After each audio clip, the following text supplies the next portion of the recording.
দেখো, আজকে যে বিষয়টা পড়বো সেটা হচ্ছে সমানুপাত। এর আগে যে অঙ্কগুলো তোমরা করেছো বা যেটা পড়িয়েছি সেটা ছিল অনুপাত। এই চ্যাপ্টারটা হচ্ছে অনুপাত ও সমানুপাত। তো অনুপাতটা আমরা জানলাম। আচ্ছা, সমানুপাত জিনিসটা কি এবার জানবো। ঠিক আছে। তো অনুপাত যেমন আমরা দেখেছিলাম যে দুটি রাশি, যেগুলো দুটি রাশি পরস্পর সমান সমজাতীয় রাশি হতে হবে, তার একটা অনুপাত বের করেছিলাম আমি। সমানুপাতের ক্ষেত্রে কিন্তু দুটি রাশি নয়, দুটির অধিক রাশি। কীরকম না, ধরো চারটে।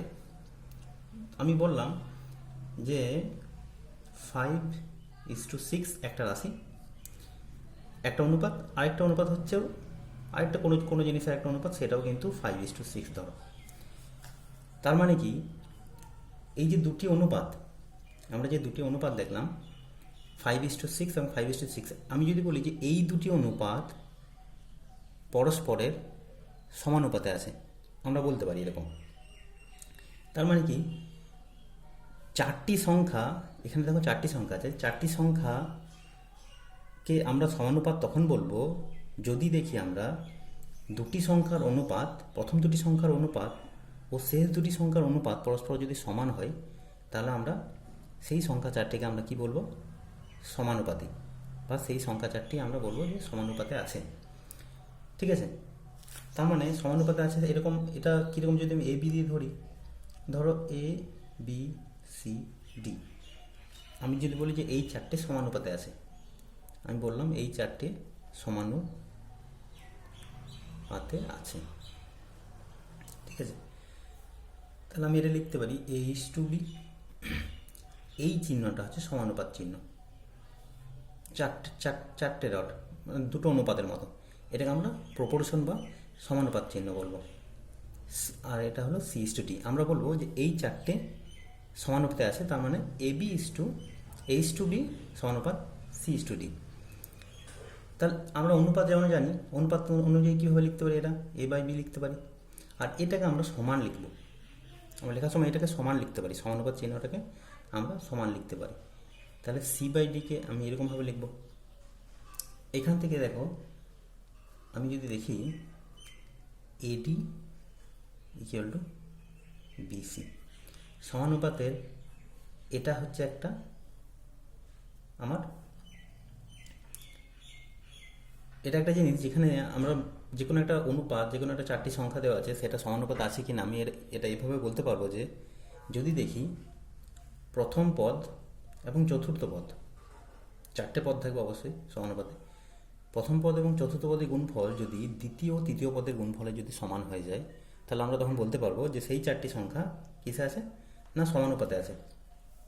এবার আমি যদি বলি যে, ধরো একটা এক্সাম্পল, যে 2, ঠিক আছে, 2, 3, 4, 5, এটা সমানুপাত আছে কিনা আমি কীভাবে দেখব, এই সূত্রটা দিয়ে দেখব। কীভাবে, প্রথম এবং চতুর্থ, এখানে প্রথম হচ্ছে 2, চতুর্থ হচ্ছে 5, তার মানে 2 × 5 সমান কত, 10। আর 3 × 4,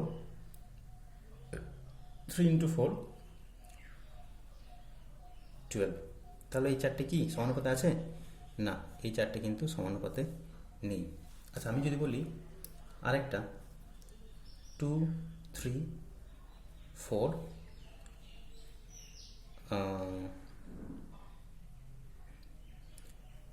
2, 3, 4, 6, ঠিক আছে। এটার ক্ষেত্রে যদি দেখি আমরা আবার প্রথম এবং চতুর্থ, 2 × 6 = 12, আর 3 × 4 = 12। তাহলে কি হচ্ছে, আমার দুটোই সমান। তাহলে AD = BC, এই যে সূত্রটা আমরা দেখেছি, এই ফর্মুলার মধ্যে কিন্তু এটা পড়ে আছে। তাহলে আমি বলতে পারবো যে এই চারটি রাশি পরস্পর সমানুপাতে আছে। ঠিক আছে। এরকম তোমরা কোশ্চেন থাকবে, দেখবে যে চারটি সংখ্যা দেওয়া থাকবে, সেই চারটি সংখ্যা সমানুপাতে আছে কিনা এটা দেখাতে হবে তোমাকে, তুমি এইভাবে দেখাতে পারবে। আরেকটা জিনিস যেটা বলবো সেটা হচ্ছে, এটাতে চারটে জিনিস জানলাম। এবার যদি দেখা যায় যে তিনটে জিনিস নিয়ে যদি বলি, যে তিনটে কোনো রাশি আছে, সেটা সমানুপাতে আছে কিনা। ধরো 4, 8 আর 16, এই তিনটে রাশি সমানুপাতে আছে কি না, এই তিনটে রাশি কি সমানুপাতে আছে আমরা বলতে পারবো? আমরা দেখি কি বলতে পারবো কি পারবো না। আমি যদি দেখি এই দুটি অনুপাত, এই দুটি রাশিকে একটা অনুপাত ধরলাম 4:8, আর এই দুটি অনুপাতকে, এই দুটি রাশিকে আরেকটা অনুপাত ধরলাম 8:16। ঠিক আছে, ঠিক আছে, ভেঙে দিলাম। আমরা এর আগে যখন অনুপাত করেছিলাম তখন আমরা করেছিলাম কি, দুটি অনুপাত দেওয়া ছিল, সেটা থেকে আমরা এরকম তিনটে অনুপাতের একটা বের করেছিলাম। A:B দেওয়া থাকতো, A:B দেওয়া থাকতো, আর B:C দেওয়া থাকতো। সেখানটা আমরা কি বের করতাম, ABC। এখানে উল্টোটা করলাম, ABC থেকে আমরা দুটো অনুপাত বের করলাম। তাহলে এবার দেখি 4:8 মানে কি, এই অনুপাতটা কত, 1:2, তাই তো? 4 দিয়ে যদি গুণ করি, আর এটাও যদি আমি 8 দিয়ে গুণ করি, তাহলেও কিন্তু এটাও কিন্তু 1:2। তাহলে আমরা বলতে পারি যে এই তিনটি রাশি কিন্তু পরস্পর সমানুপাতে আছে। আমরা এরকমভাবে লিখতে পারি 4:8 সমানুপাত 8:16। ঠিক আছে, এই রাশিগুলোকে কি বলা হয় না, ক্রমিক সমানুপাতি। তিনটি সংখ্যা সমানুপাতিকে বলা হয় ক্রমিক সমানুপাতি। ঠিক আছে, এরপরে জানবো যেটা, স্যার ক্রমিক সমানুপাতির ক্ষেত্রে যদি দেখি, আমরা যদি ABC দিয়ে দেখি, ধরো AB এবং C, ধরো ABC এটা সমানুপাতে আছে, তার মানে A:B সমানুপাত B:C, তাই তো?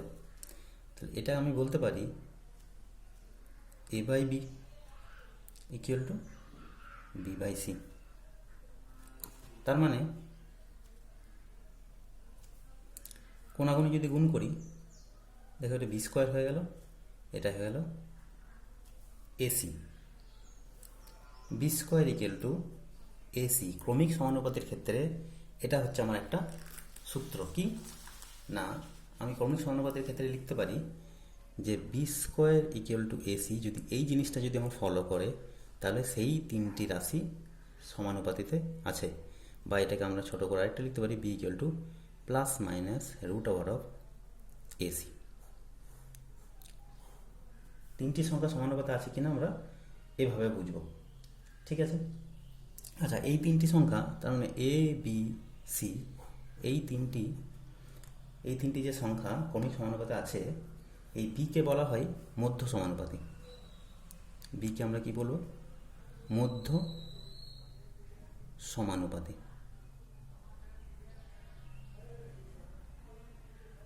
সরি, আর সিকে বলবো আমরা তৃতীয় সমানুপাতি।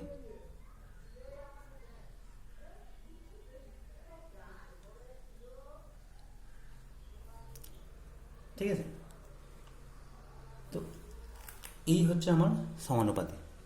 এরপর আমরা কিছু অঙ্ক করবো এটা দিয়ে। কেমন, আমি যে প্রথমে বললাম যে চারটি সমানুপাতি যেটা দেখিয়েছিলাম আমি, এই যে চারটি সমানুপাতি আমি যখন দেখালাম যে চারটি সমানুপাতি আমরা প্রমাণ করবো কীভাবে, যে চারটি সংখ্যা দেওয়া থাকবে, সেই চারটি সংখ্যা সমানুপাতে আছে কিনা আমাকে প্রমাণ করতে হবে। ঠিক আছে, আমি এবার বলি যে এরকম যদি অঙ্ক করি আমরা, যে একটা তো দেখালাম, আরেকটা যদি দেখাই, যে কোনো একটা ধরো বই থেকে দেখি আমি, এটা সুবিধা হবে।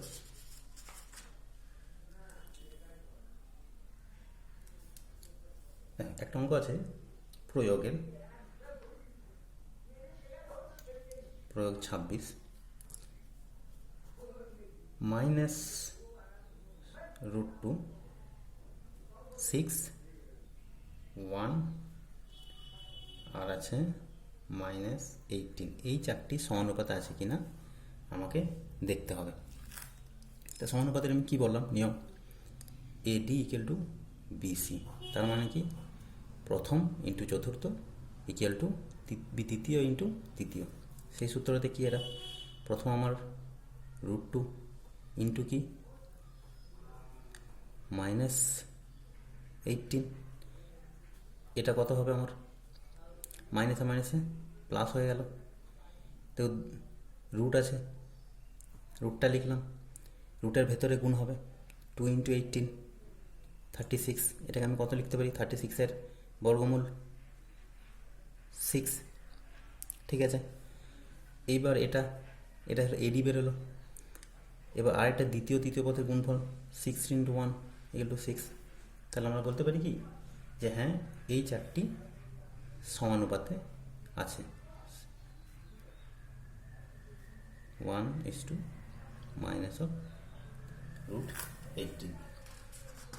ঠিক আছে। আচ্ছা, এরপরে আমরা ধীরে ধীরে আরও অঙ্ক করতে থাকবো।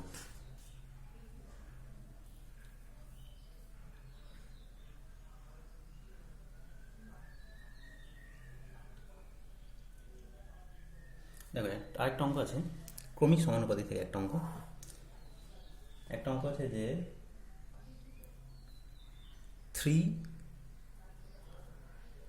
3 এবং 12 এই দুটো দেওয়া আছে, এদের মধ্য সমানুপাতিটাকে বের করতে বলেছে। ঠিক আছে, তৃতীয় সমানুপাতিকে বের করতে বলেছে, সরি, এদের তৃতীয় সমানুপাতি কি, সরি আমি বানান ধরে লিখছি বারবার। এদের তৃতীয় সমানুপাতিটা কি? তাহলে তৃতীয় সমানুপাতি কি ধরবো? আমরা ধরে নিই যে তৃতীয় সমানুপাতিটা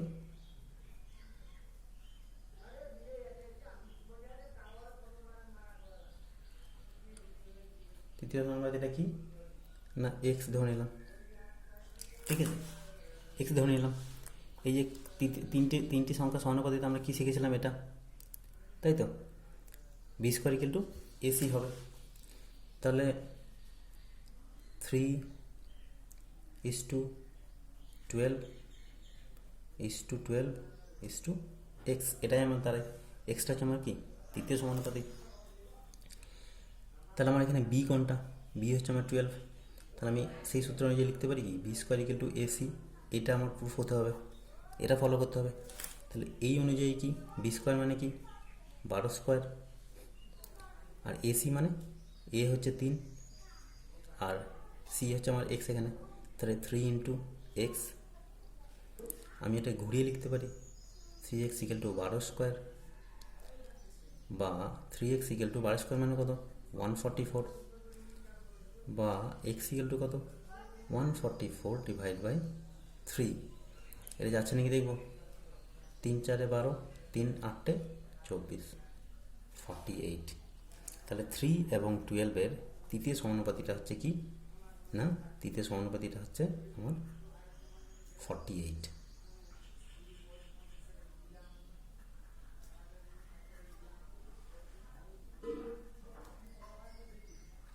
এরপরে আমরা বাকি অঙ্কগুলো করার চেষ্টা করব।